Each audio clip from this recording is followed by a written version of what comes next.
গত 15 অক্টোবর 6 বছরের শিশু আকসানা তার নিজ বাসায় পেছনে ফাঁকা বাড়িতে মুস্তাকিমের ছেলে বাদশা দ্বারা ধর্ষিত হয়। ধর্ষণের সময় এলাকার কতিপয় লোক বাচ্চা মেয়েটির চিৎকার শুনতে পায় এবং বাদশাকে হাতে নাতে ধরে ফেলে তাৎক্ষণিক মোবাইল ফোনের ভিডিও ধারণ করে, যা সামাজিক যোগাযোগ মাধ্যমে ভাইরাল হয় এবং নিন্দার ঝড় ওঠে। পরবর্তীতে পুলিশ আসামিকে হেফাজতে নেয় এবং ভিকটিমের বাবা বাদী হয়ে বাদশার বিরুদ্ধে মামলা দায়ের করেছেন। বাদশার পরিবার এই মামলা বাদী ও সাক্ষীদের হয়রানি করার জন্য 20 নভেম্বর মিথ্যা মামলা দায়ের করেন। তারই প্রেক্ষিতে 26 নভেম্বর বিকেলে খুলনার বটিয়াঘাটা জলমা ইউনিয়নের দারোগার ভিটা এলাকায় স্থানীয় এলাকাবাসীর উদ্যোগে মানববন্ধন ও মিছিল করা হয়েছে। এ সময় স্থানীয় গণ্যমান্য ব্যক্তিবর্গ উপস্থিত ছিলেন। আমাকে হুমকি দিচ্ছে এর বাবা, আমার মেয়ের নাম আচ্ছানা, 7 বছর বয়স।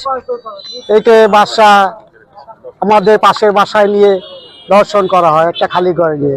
তারপর আমরা সেই অবস্থায় হাতে নাতে ধরার পরে ছবি টবি তোলার পরে ধরে প্রশাসনের হাতে তুলে দিই। প্রশাসনের হাতে তোলা দেওয়ার পরে তারা নিয়ে যায় তাদের হেফাজতে। যাওয়ার পরে থেকেই ইনি আমাকে নামে কেস চাপাই দিছে। কি কেস দিছে?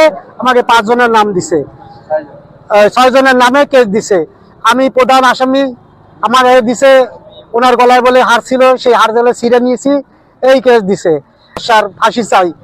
6 বছর একটা মেয়েরে ধর্ষণ করছে, আমরা এলাকাবাসী সবাই নিজে হাতে ধরছি। তারপরও তার মা, বোনের ছেলেরা সবাই হচ্ছে আপনার বলছে যে না, এগুলো হয়েছে করেনি, এগুলো হচ্ছে মিথ্যা। এলাকাবাসী হয়েছে আমার ছেলেরা ধরাই দিয়েছে। আপনার এগুলো তো আপনার এই যে দেখেন প্রমাণ, আমাদের অনেক প্রমাণ আছে, শুধু এইটুকু না, মেডিকেল রিপোর্ট সহ আমাদের কাছে অনেক প্রমাণ রয়েছে। অক্টোবরে বেলা 2টার দিকে এই ধর্ষণ করে বাদশা নামে ওই ছেলে, আমার বাড়ির পাশে 7 বছরের এক শিশু, তাকে ধর্ষণ করা হয় এবং সেই ধর্ষণকারী এলাকাবাসী সবাই মিলে তাকে ধরা হয় প্রমাণ সহকারে, ছবি তুলে এবং প্রমাণ সহকারে তাকে ধরা হয়। এবং সেই ধরার ওই সময় জনগণ তেমন মারধরও করে নাই, কিচ্ছু করেনি, আইনের হাতে সমর্থন করেন।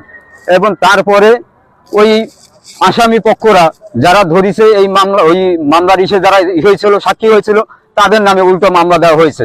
আমরা এই মামলার তীব্র নিন্দা ও প্রতিবাদ জানাই।